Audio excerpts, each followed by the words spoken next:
I was sitting in my kitchen, folding laundry from the church clothes drive, when my phone rang. The number wasn't saved, but something told me to answer it anyway. Hello? Mrs. Freeman? This is Amani Rodriguez.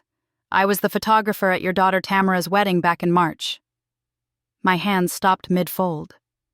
6 months had passed since that beautiful day. Yes, I remember you. Is everything all right? There was a pause. A long one, the kind that makes your stomach drop. Ma'am, her voice cracked a little. I need you to come to my studio. Today if you can. There's something in the wedding photos. Something I didn't notice until I was organizing my archives last week, and I think you need to see this before anyone else does. What kind of something? My heart was already pounding. I can't explain over the phone, but Mrs. Boynton Freeman, I've been doing wedding photography for 20 years, and I've never, ever made a call like this. Please, can you come this afternoon? I looked at my trembling hands. I'll be there in an hour. When I hung up, I sat there for a solid 5 minutes, staring at my reflection in the microwave door. At 70 years old, I thought I'd seen everything. Raised Tamara by myself after her daddy passed when she was just 8. Worked 37 years as a nurse at County General. Paid off my little house in the Crenshaw district. Built myself a nice retirement with my savings, my pension, and the life insurance money I'd invested carefully over the years. I thought I was done with surprises. I was wrong. Before we continue, if this story resonates with you, please hit that subscribe button and ring the notification bell so you never miss our next story. Let me take you back to where this all started, about 1.5 years ago. I first met Quincy Harris at the annual church picnic at Exposition Park. Tamara had been bringing him around for maybe 2 months at that point, and she was absolutely glowing. My baby girl, 35 years old, had been through some rough relationships. One man who couldn't keep a job, another who kept borrowing money he never paid back. I'd watched her heart break twice, and each time it broke mine too. But Quincy seemed different. He was tall, well-dressed, with one of those warm smiles that made you want to trust him right away. Professional. Polite. He helped Sister Martha carry her potato salad across the park without being asked. He listened when Pastor Williams told his long stories about the civil rights marches. He called me ma'am, and later, Miss Willa, with genuine respect. Miss Willa, this chicken is incredible, he said that first day, sitting across from me at the picnic table. Tamara told me you used your grandmother's recipe. 4 generations, I said, watching him carefully. My great-grandmother brought it up from Louisiana during the Great Migration. That's beautiful, keeping family traditions alive. He reached over and squeezed Tamara's hand. That's important to me.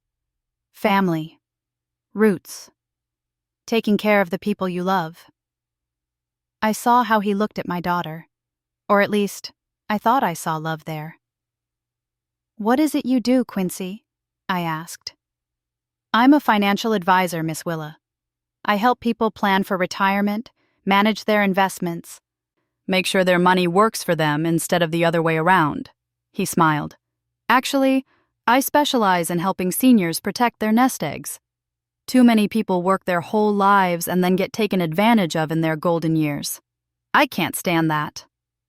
That's noble work, I said. It's personal for me.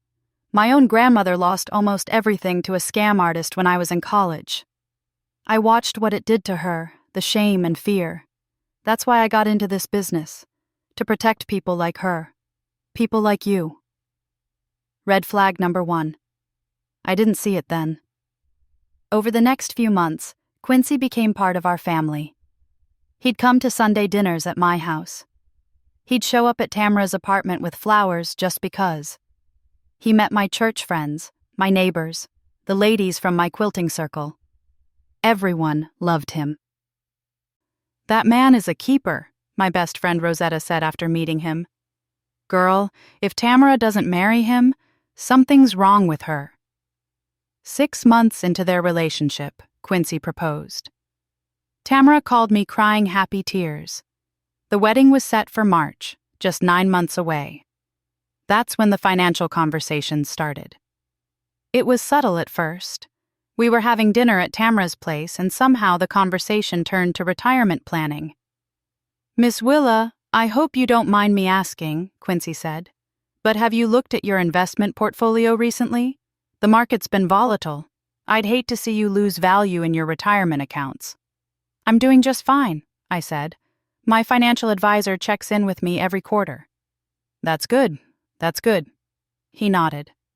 "But a lot of advisors, they're not really looking out for their clients the way they should. They're just collecting fees, putting people in generic funds. You deserve someone who's really paying attention, especially with interest rates changing the way they are." "Quincy's really good at this, Mama," Tamra chimed in. "He helped his aunt restructure her whole retirement plan. She's making way more money now." "I'm not trying to push anything," Quincy said quickly, holding up his hands. "I just care about you. You're going to be my mother-in-law. I want to make sure you're protected." Red flag number 2. Still didn't see it. 2 weeks later, he brought it up again. Then again the week after that. Always casual, always caring, always with Tamara nodding along, trusting him completely. "Mama, what would it hurt to just let him look at your accounts?" she asked me one afternoon while we were shopping for her wedding dress. "He does this for a living. He's going to be family." I was standing in David's bridal, watching my daughter twirl in a beautiful white gown, her face full of joy. How could I say no? How could I be the suspicious, untrusting mother when my baby was this happy? "All right," I finally said. "I'll think about it." The wedding planning consumed the next few months. Tamara wanted everything perfect. We spent weekends addressing invitations, tasting cakes, picking out flowers. Quincy was attentive throughout, always present, always helpful. He paid for things without being asked. He treated Tamara like a queen. He also kept bringing up my finances. "Miss Willa, I was reading about this new scam targeting retirees with pension funds," he'd say. Or, "Did you see the news about that financial firm that collapsed? So many seniors lost everything. Makes me worry about you." Always planting seeds, always watering them with concern. The third time he brought it up, I was at their apartment helping Tamara organize wedding RSVPs. Quincy came home from work and immediately hugged me. "Miss Willa, I'm so glad you're here. I've been meaning to talk to you about something important." He sat down across from me, his face serious. "I've been working with a lot of elderly clients lately who are getting targeted by sophisticated fraud schemes. These criminals are getting smarter. They're using AI now, deep fake voices, fake websites that look exactly like real banks. It's scary out there." My stomach tightened a little. "I'm careful with my information." "I know you are. You're smart. But these people are professionals. That's why I wanted to offer something to you, as family, not as a client." He leaned forward. "I'd like to do a complete financial security audit for you, free of charge, just to make sure all your accounts are protected, your passwords are strong, your investments are in safe vehicles. Think of it as my wedding gift to you." "Quincy, that's so thoughtful," Tamara said, coming over to kiss his cheek. "See, Mama? He really cares." I looked at them both. My daughter, radiant with happiness. This man who seemed to want nothing but our well-being. "Let me think about it," I said again. But the pressure kept building. Gentle, loving pressure. Finally, 2 weeks before the wedding, I gave in. "All right," I told Quincy.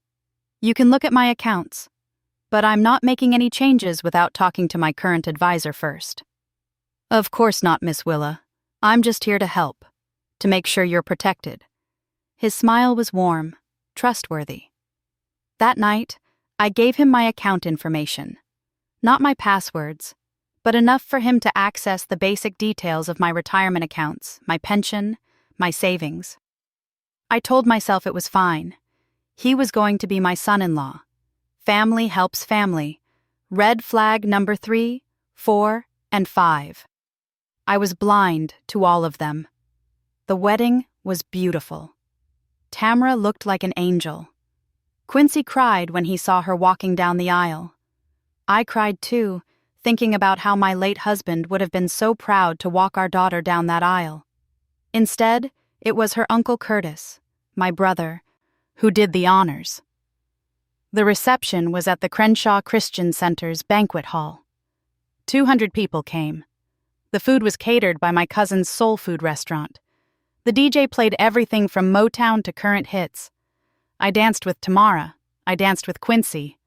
I watched them cut the cake and feed each other with such tenderness. Imani, the photographer, was everywhere, capturing every moment. Professional, artistic, cheerful, she made everyone feel comfortable. She took hundreds of photos, including, apparently, some that I wasn't supposed to see.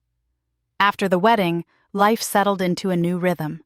Tamara and Quincy went on a honeymoon to Jamaica. When they came back, they moved into a nicer apartment in View Park. Quincy said his business was doing really well. I saw them every Sunday after church. We'd have dinner. We'd talk about their lives, my garden, the neighborhood news. Everything seemed perfect. Then, about 4 months after the wedding, Quincy brought up my finances again. "Miss Willa, I did that audit like I promised," he said over Sunday dinner. "And I have to be honest with you, I'm concerned. Your current advisor has you in some really outdated funds. You're losing money every month to fees that you don't need to be paying." "How much money are we talking about?" I asked. He pulled out a folder, showed me charts and graphs, numbers that made my head spin. "Conservatively, you're losing about $15,000 a year to bad fund selection and excessive fees. Over 10 years, that's $150,000. Miss Willa, that's your legacy.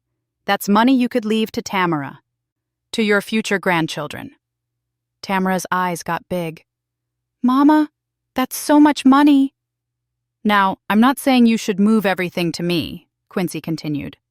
"But I do think you should at least let me manage a portion of your retirement funds. Let me prove to you that I can do better. We'll start with maybe 25% of your portfolio. You'll see the difference in 6 months. I guarantee it."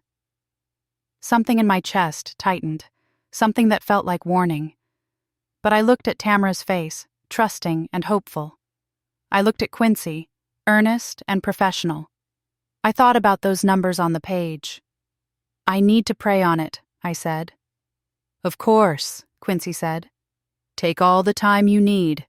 I just want what's best for you, Ma." He'd started calling me Ma. I'd asked him to right after the wedding. Now, hearing it, I felt a strange chill.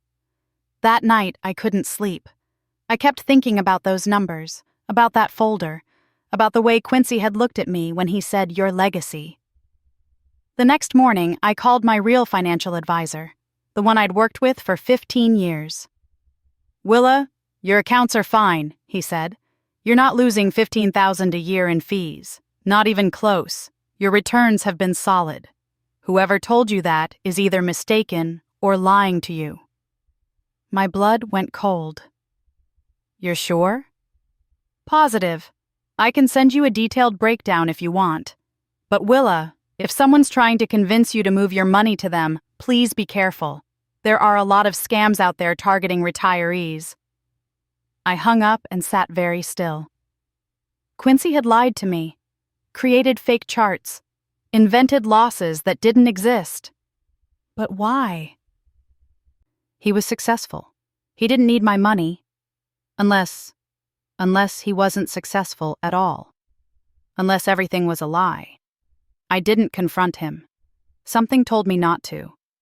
Instead, I started watching, listening, paying attention to things I'd dismissed before, like how Quincy always paid in cash, how he never wanted to talk about specific clients, how he'd changed the subject whenever someone asked about his firm's name or location, like how he kept pushing, gently but persistently, for access to more of my money. I started asking questions, casual ones. Where was his office? Could I visit sometime? What was the name of his firm? I could recommend him to my church friends. He always had an answer. But the answers never quite added up. 2 more months passed. I didn't give him access to my money, but I didn't confront him either. I was gathering evidence, watching, waiting. Then, 6 months after the wedding, my phone rang. "Mrs. Freeman, this is Imani Rodriguez. I was the photographer at your daughter Tamara's wedding back in March." And now, sitting in my kitchen, I grabbed my purse and my keys. Whatever she'd found in those photos, I had a feeling it was going to confirm what I already suspected in my heart. My son-in-law wasn't who he claimed to be, and my daughter had no idea she'd married a predator. Imani's photography studio was in a renovated building in Leimert Park, right above a Black-owned bookstore. I'd driven past it 100 times but never been inside. The walls were covered with wedding photos, family portraits, graduation pictures, beautiful black faces smiling back at me from every angle. Imani met me at the door. She was younger than I remembered from the wedding, maybe late 30s, with natural hair pulled back in a colorful wrap. Her face was tight with worry. "Mrs. Freeman, thank you for coming so quickly." She locked the door behind me and led me to a back room. "I've been sick about this for a week. I almost called you 6 different times, but I kept thinking maybe I was seeing things that weren't there. Then I showed my brother, and he said I had to tell you." "Tell me what, baby?" She sat me down at a large computer screen and pulled up a folder labeled Harris Freeman Wedding. Hundreds of thumbnail images filled the screen. I take a lot of photos at weddings. Like, a lot. Way more than I ever deliver to the clients. Most of them are duplicates or bad angles or people blinking. But I keep everything for about a year, just in case. She clicked through several images. About a week ago, I was going through my archives organizing when I came across the cocktail hour photos from your daughter's wedding. She pulled up a photo. It showed the reception hall, guests mingling, talking, laughing. Background noise of a happy celebration. I almost deleted this one because it's unfocused. See? The main subjects are blurry. But then I noticed something in the background. She zoomed in on a corner of the image, near the coat check area. My heart stopped. There was Quincy, my new son-in-law, in his wedding tuxedo. But he wasn't alone. He was talking to an older black woman I didn't recognize, maybe in her 60s, and the way he was talking to her, leaning in close, his hand on her arm, his face serious and intense, looked nothing like casual party conversation. "Who is that woman?" I whispered. "I don't know. She wasn't on the guest list I received." But watch. Imani clicked to the next photo. Same area. Maybe 30 seconds later. Quincy was handing the woman what looked like a business card. Her face was lit up with trust, with hope. "There's more." Imani's voice was shaking now. She clicked through 5 more photos, all from different angles, all showing Quincy having intense private conversations with older guests. 3 different elderly women, 2 elderly men. None of them people I'd invited. None of them wearing the color-coded wristbands we'd given to our confirmed guests. "I thought maybe they were his relatives," Imani said. "But then I found this." She pulled up a photo from later in the reception. Quincy was at the bar, and his phone was on the counter while he ordered drinks. The photo was sharp enough that I could see his screen. There was a list of names and numbers. At the top, in bold letters, it said, "Prospects, Elder Care Conference Contacts." I felt like I'd been punched in the stomach. "He was working at his own wedding," I said slowly. "It gets worse, Mrs. Freeman." Imani pulled up another folder. "After I saw these, I couldn't stop thinking about it. So I looked up your son-in-law online. There's barely anything about him. No website for his financial advisor business. No LinkedIn profile with clients or credentials. No professional registrations that I could find. So I called my brother." "Your brother?" "Detective Raymond Rodriguez, LAPD Financial Crimes Unit." She pulled out a business card and handed it to me. "He's been tracking a fraud ring that targets elderly black investors. They use romance scams, fake financial advisor credentials, church infiltration. They're very sophisticated, very patient." The room started spinning. "Are you saying—" "I'm saying my brother wants to talk to you, But Mrs. Freeman, before I called him, before I called you, I needed to be sure. So I did something that might have been wrong, but I had to know." She pulled up one more photo. This one was from the wedding ceremony itself. Quincy was at the altar, waiting for Tamara to walk down the aisle. But he wasn't looking at the doors where his bride was about to appear. He was looking at me. And the expression on his face wasn't love or joy or anticipation. It was calculation. Pure, cold calculation. "That's when I knew," Imani said quietly. "A groom doesn't look at his mother-in-law like that on his wedding day. Not unless she's the real target." I couldn't breathe. Couldn't think. All those months, all those conversations, the gentle pressure, the fake concern, the lies about my accounts. He'd never loved Tamara at all. He'd married her to get to me. "I need to call my daughter," I said, reaching for my phone. "No." Imani grabbed my hand. "Mrs. Freeman, you can't. Not yet. My brother says if you tip him off now, he'll disappear. These people are professionals. They have escape plans, and if he runs, you'll never get justice. More importantly, he'll just move on to his next victim. But Tamara is safe right now. He won't hurt her physically. She's useful to him. The danger is to you and your money." Imani squeezed my hand. "But if we're smart, if we work with my brother, we can catch him. We can protect you and maybe help the other people he's already scammed." I sat there, my mind racing. My baby girl was married to a con artist, a predator, and she had no idea. "What do I need to do?" Imani smiled for the first time since I'd arrived. "My brother's actually here. He's been waiting in the next room. He wanted me to explain first so you wouldn't feel ambushed." She opened a side door and a tall man in his 40s walked in. He had Imani's eyes, kind but sharp. He wore a suit but no tie, and he carried a thick folder.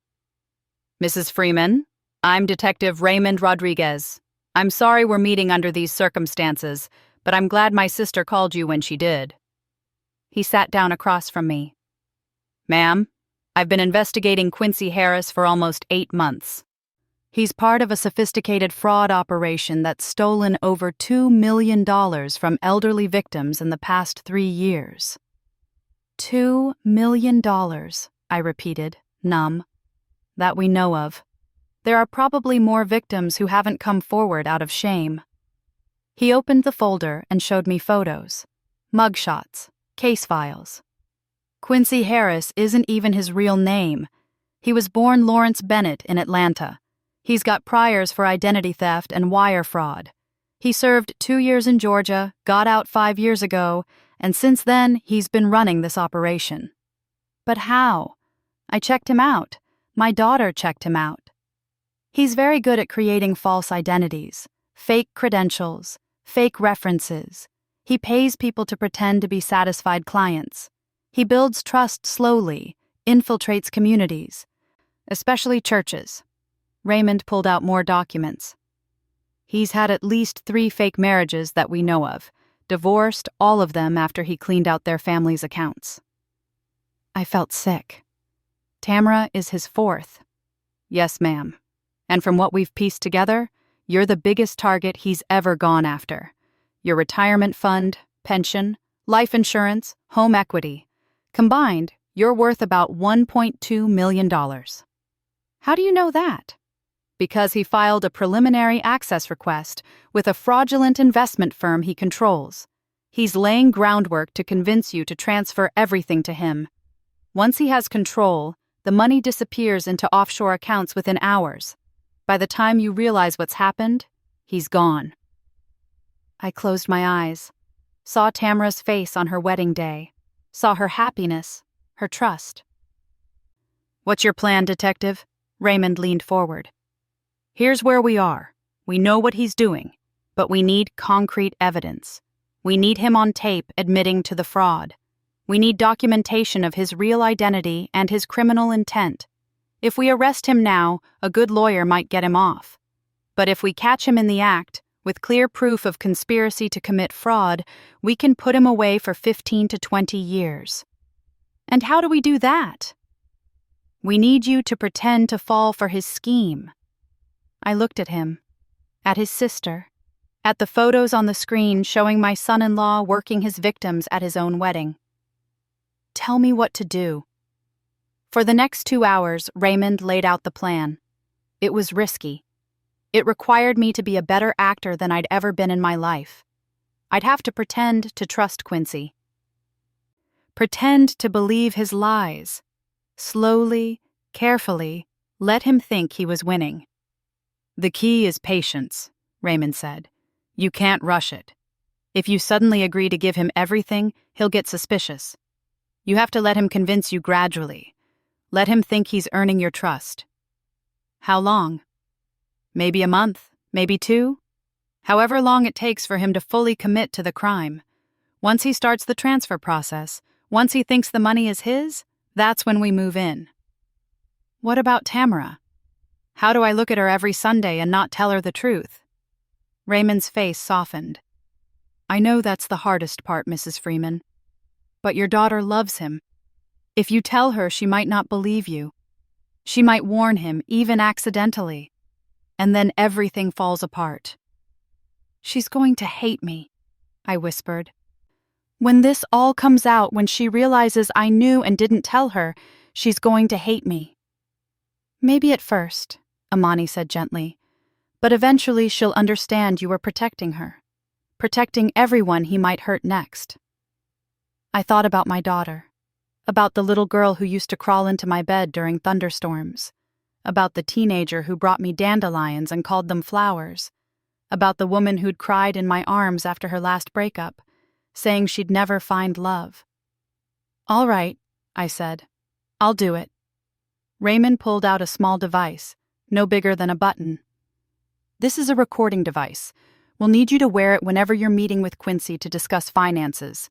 It's voice-activated, encrypted, and tamper-proof. Any conversation you have with him about your money, we'll have evidence. He handed me the device. It was so small, so light. The weight of it felt enormous. Mrs. Freeman, I need to be clear about something, Raymond said, his voice serious. This man is dangerous. Not physically violent, but psychologically manipulative. He's going to use your love for your daughter against you. He's going to make you doubt yourself. You need to stay strong. I raised a daughter by myself after my husband died, I said, standing up. I worked night shifts in the ER for 37 years. I survived racism, sexism, and every other ism this world could throw at me. I think I can handle one con artist who thinks I'm just a stupid old lady with a checkbook. Raymond smiled. I believe you can, ma'am.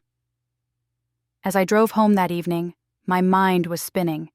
I had to act normal. Had to go to Sunday dinner tomorrow like nothing was wrong. Had to look Quincy in the eye and pretend I didn't know he was planning to rob me blind. When I got home, I sat in my car for a long time, looking at my little house. The house I'd worked so hard to pay off. The home I'd raised my daughter in. The safe place I'd built for us. Quincy wanted to take that from me, from us. Not just the money, but the trust, the family, the love. He'd bet that I was too old, too trusting, too naive to see through his scheme. He'd bet wrong.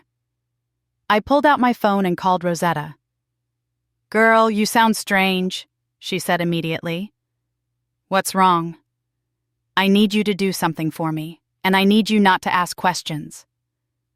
Willa, you're scaring me. I'm fine, but I need you to start coming to Sunday dinners with me, at Tamara's place. Every week. Can you do that? There was a pause. You want me there as a witness to something. Rosetta had known me for 45 years. She could read my silence like a book. I'll be there, she said. Every Sunday, whatever you need. Thank you. That night, I couldn't sleep. I kept thinking about that photo from the wedding. Quincy looking at me with cold calculation while my daughter walked down the aisle in her white dress, believing she was marrying the love of her life. But I also thought about something else, something Detective Rodriguez had said. He's had at least 3 fake marriages that we know of. 3 other women. 3 other daughters or sisters or friends who'd watched someone they loved marry a monster. 3 other families who'd been destroyed.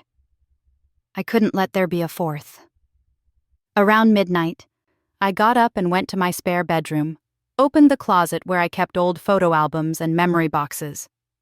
Found what I was looking for, my nursing school graduation photo from 1975. I was 22 years old, fierce and proud in my white uniform. I'd worked in the ER. I'd held pressure on wounds while doctors operated. I'd talked people back from the edge when they'd OD'd or tried to hurt themselves.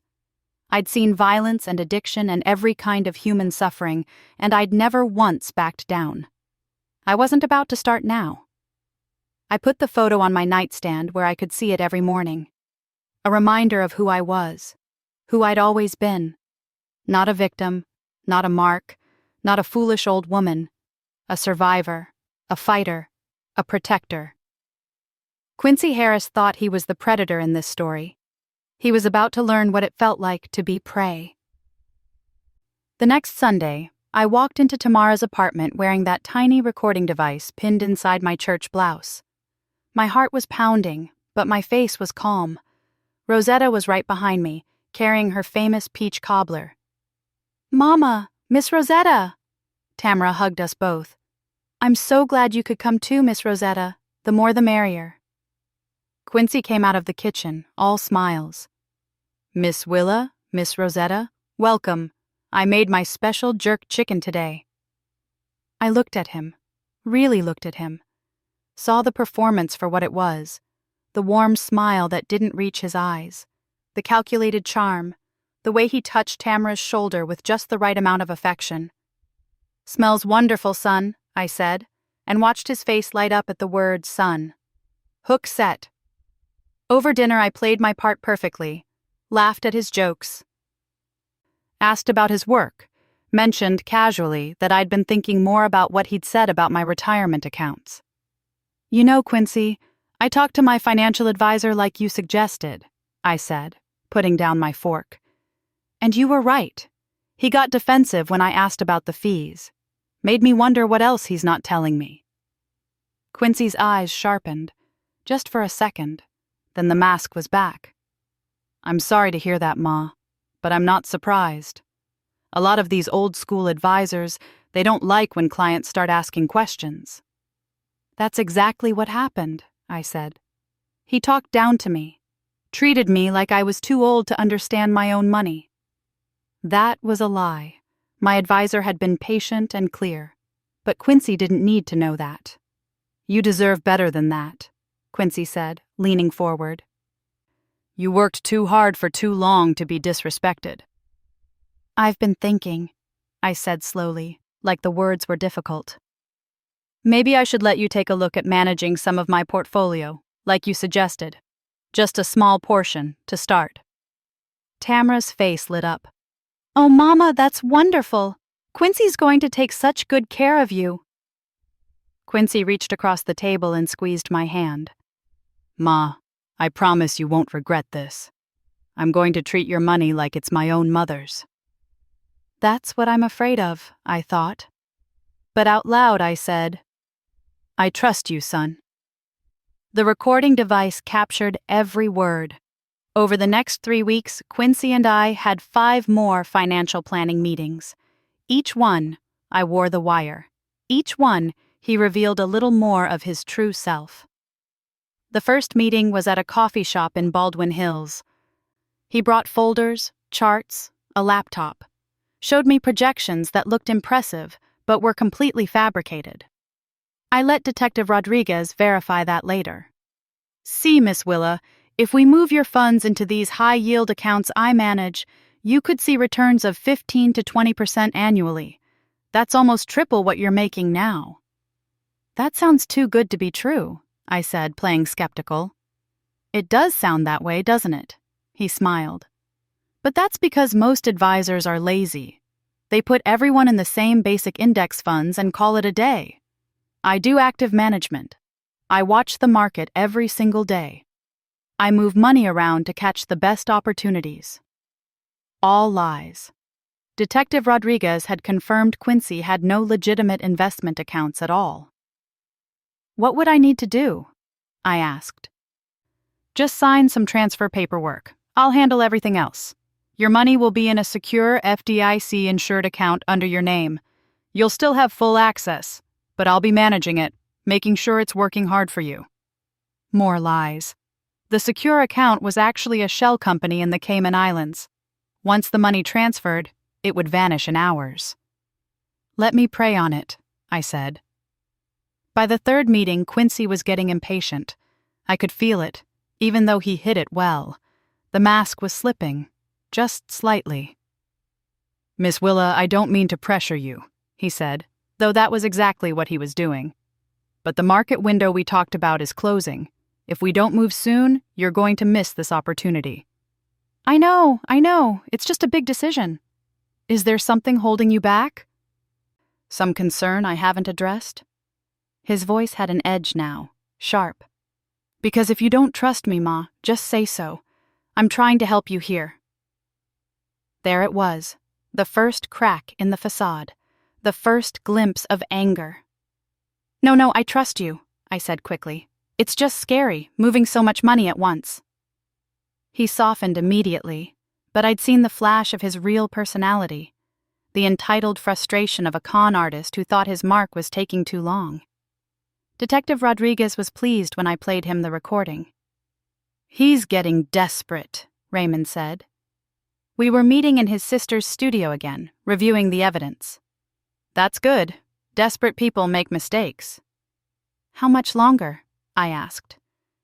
It was exhausting playing this role, lying to my daughter every single Sunday, watching Tamara and Quincy cuddle on the couch, knowing what I knew. One more meeting, Raymond said. Next time tell him you're ready.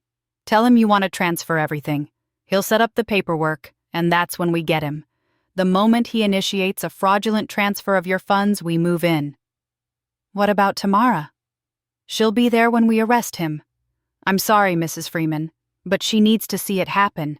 She needs to understand the truth, and the only way she'll believe it is if she witnesses it herself. My heart broke a little more. The fourth meeting was at Tamara's apartment on a Thursday evening when she'd be home from work. Quincy didn't know I'd requested that, didn't know it was part of the plan. Rosetta drove me there, parked down the street and waited like we'd arranged. You got this, Willa, she said, squeezing my hand. You're the strongest woman I know. I walked into that apartment wearing the recording device and carrying a folder that contained fake bank statements Detective Rodriguez had prepared. My hands were steady. My mind was clear. Tamara greeted me with a hug. Mama, Quincy told me you're finally ready to make the transfer.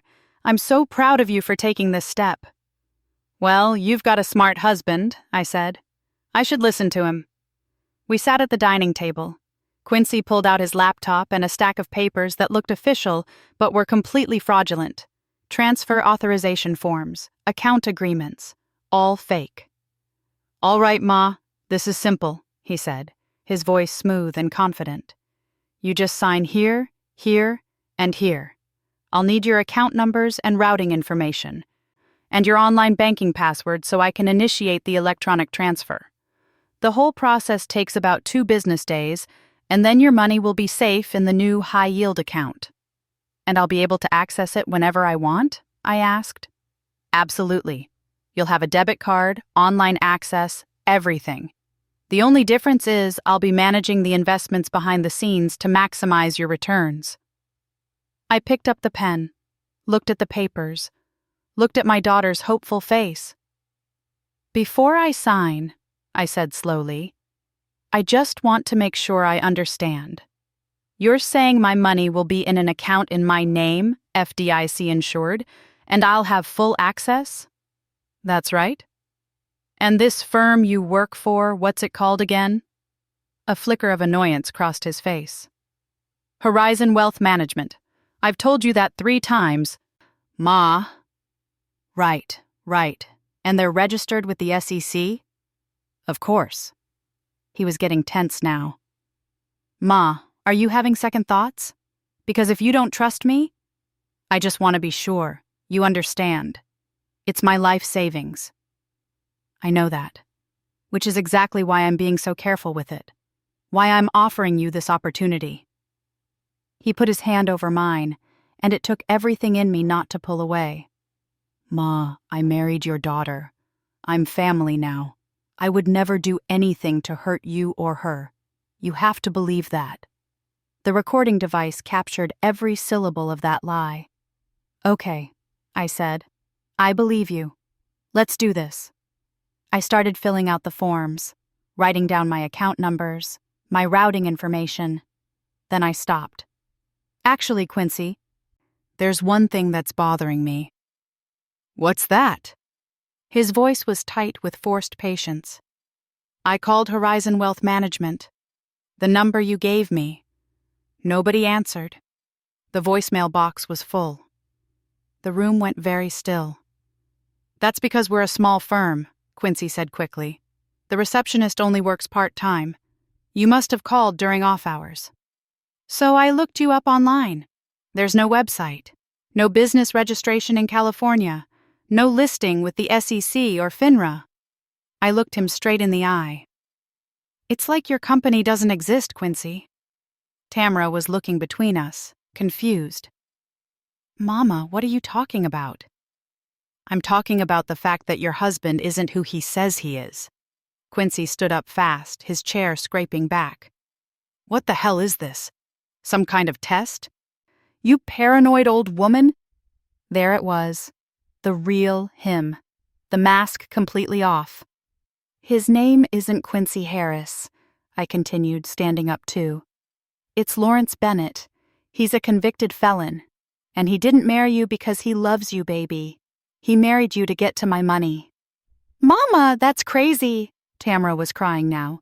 Quincy, tell her she's wrong! But Quincy wasn't looking at Tamara anymore. He was looking at me with pure hatred. You lying old bitch, he said quietly. You've been playing me this whole time. No, son, I said. You've been playing yourself. That's when Detective Rodriguez and 2 other officers walked through the door. They'd been listening to the whole conversation from a surveillance van outside, waiting for my signal. Lawrence Bennett, Raymond said, pulling out his badge. You're under arrest for attempted financial fraud, identity theft, and conspiracy to commit wire fraud. The next few minutes were chaos. Quincy tried to run, but the officers grabbed him. He was screaming about his rights, about how he'd done nothing wrong. Tamara was sobbing, collapsing into a chair. Rosetta came in from the hallway where she'd been waiting and wrapped her arms around my daughter. Raymond read Quincy his rights while the other officers handcuffed him. But before they took him away, I walked over and looked him in the eye. You thought I was just a stupid old woman with a checkbook, I said quietly. But I'm a survivor. I'm a mother. And I'm smarter than you'll ever be. This isn't over, Quincy hissed. She'll never forgive you for this. You'll lose your daughter. I looked at Tamara, who was staring at me with shock and confusion and betrayal in her eyes.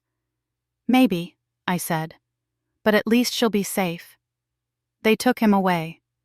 The apartment was silent except for Tamara's crying. I sat down next to her, but she pulled away from me. You knew, she whispered. You knew, and you didn't tell me. I couldn't, baby. If I'd told you, he would have disappeared.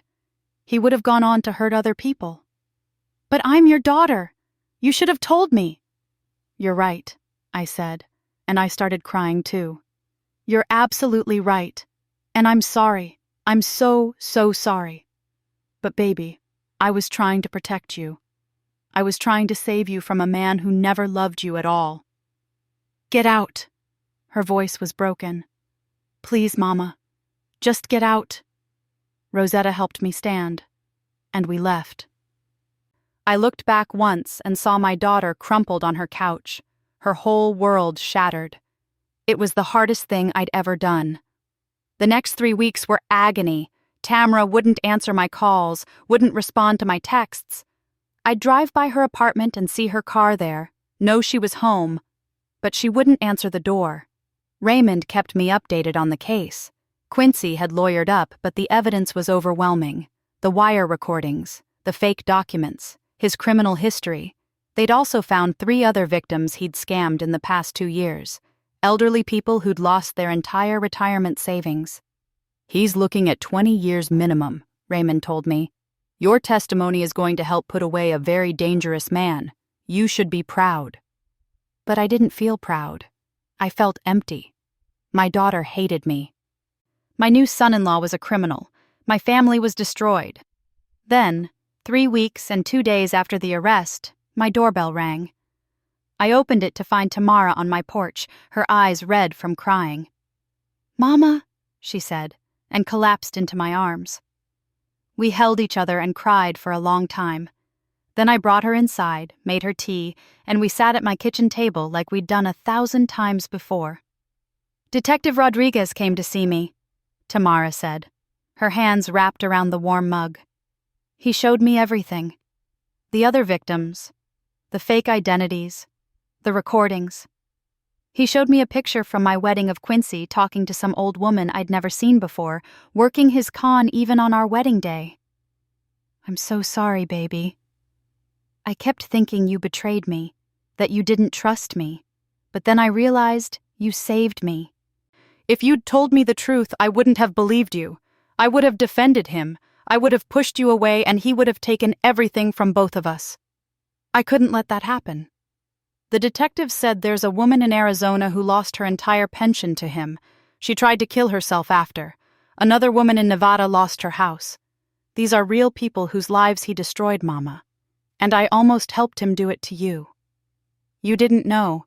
He was very good at what he did. How did you figure it out?" I told her everything. The phone call from Imani, the photos from the wedding, the investigation, the plan to catch him in the act. "You wore a wire to Sunday dinners," Tamara said, almost laughing through her tears. "My 70-year-old mother went undercover like she was in a cop show. Your 70-year-old mother is tougher than she looks." We sat in silence for a moment. Then Tamara said, "I have to testify at his trial.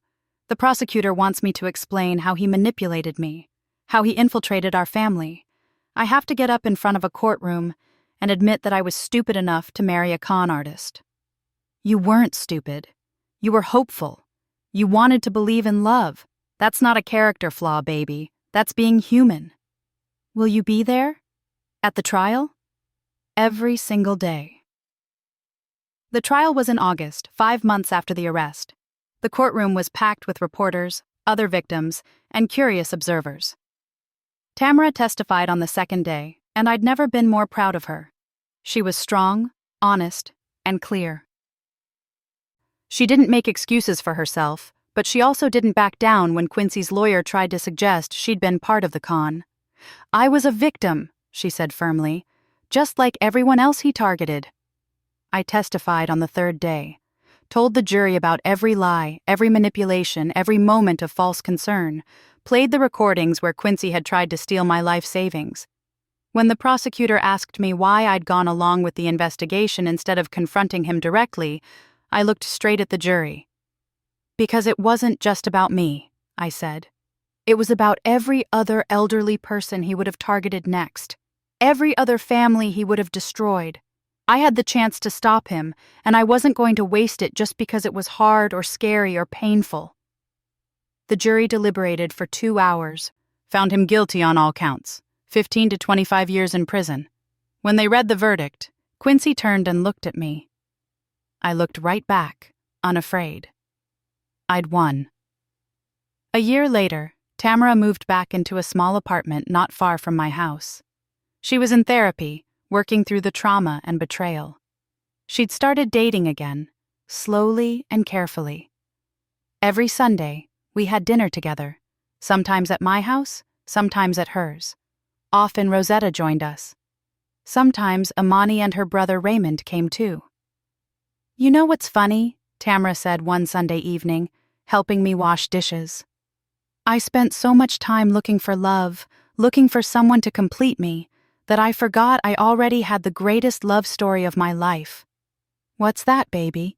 She smiled. "You, Mama. You've been my hero since I was 8 years old. You just had to save me one more time." "That's what mothers do," I said. Later that night, after Tamara left, I sat on my porch with a cup of tea and looked at my garden. I'd planted new roses this spring. They were blooming now, red and bright in the evening sun. I thought about that photo Amani had shown me, Quincy looking at me with cold calculation while Tamara walked down the aisle. He'd seen an elderly woman with a bank book. An easy target. A fool. He'd been wrong about every single thing. I was 70 years old. I'd buried a husband, raised a daughter alone, worked in the ER for nearly 4 decades, and survived every hardship life threw at me. I was not easy. I was not a target. I was not a fool. I was Willa Freeman, and I'd protected my family and helped save countless others from a predator who thought age meant weakness. Quincy had bet that wisdom came with naivety, that kindness meant gullibility, that trust meant blindness. He'd learned too late that the most dangerous people in the world are the ones who've survived everything life has thrown at them and still stand tall. I sipped my tea and smiled. The roses smelled beautiful. The evening was warm. My daughter was safe. And somewhere in a prison cell, a con artist was realizing that he'd made the biggest mistake of his criminal career the day he looked at a 70-year-old black woman and thought she'd be easy prey. That's all for today's story. If this touched your heart, please subscribe and share your own experiences below. We're all in this together.